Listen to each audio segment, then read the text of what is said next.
চালাচ্ছি, তো ফিফাকে কিনবো কেন? বাংলাদেশ থেকে অনেকে বিকাশে টাকা পাঠানো হয়েছে, আপনি কত টাকা পাঠিয়েছেন? এটা তো একটা সিক্রেট, বলা যাবে না। লাস্ট 2 ম্যাচেই দেখলাম যে শেষ মুভমেন্টে এসে খেলা ঘুরিয়ে দিল, এই জিনিসটা কেমন লাগছে? এটা খুবই কুল, কজ খুবই কম গোলস গুলো এরা পারে, যে গ্রুপগুলো লাস্টের দিকে যে এইভাবে পাওয়ার দেখানো। তাই আর্জেন্টিনা নিজে খুবই ইউনিক। কার খেলা সবচেয়ে বেশি ভালো লেগেছে? Argentina as a team, entire টিমই খুবই ভালো খেলেছে। আপনারা যখন প্রথম গোলটা খেলেন একদল অনেক উচ্ছ্বাস করছিল, তাদের উদ্দেশ্যে কি বলবেন?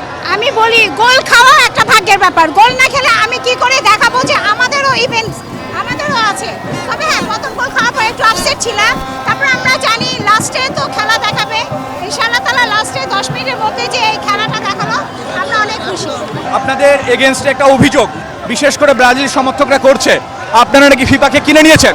আমরাই তো ফিফাকে চালাচ্ছি, তো ফিফাকে কিনবো কেন? যেখানে ফিফা আমার, তো আমি ফিফাকে কেন চালাবো? বাংলাদেশ থেকে অনেকে বিকাশে টাকা পাঠানো হয়েছে, আপনি কত টাকা পাঠিয়েছেন? সেটা তো একটা সিক্রেট, বলা যাবে না। কত টাকা পাঠিয়েছেন একটু শুনি। ফিফার মেম্বার হিসাবে এটা বলা যাবে না, সরি, ডিসক্লোজ করা যাবে না। মিশরের সাথে যে ম্যাচটা আপনারা নাকি দুর্নীতি করেছেন, পেনাল্টি দেয় না, মানে তাহলে বাকি গ্রুপরাও সেম কাজ করুক, তারাও টাকা দিয়ে কিনুক। কিছু করার নেই, এখন যারা রিচ তারা পেয়ে গেল, কিছু করার নেই।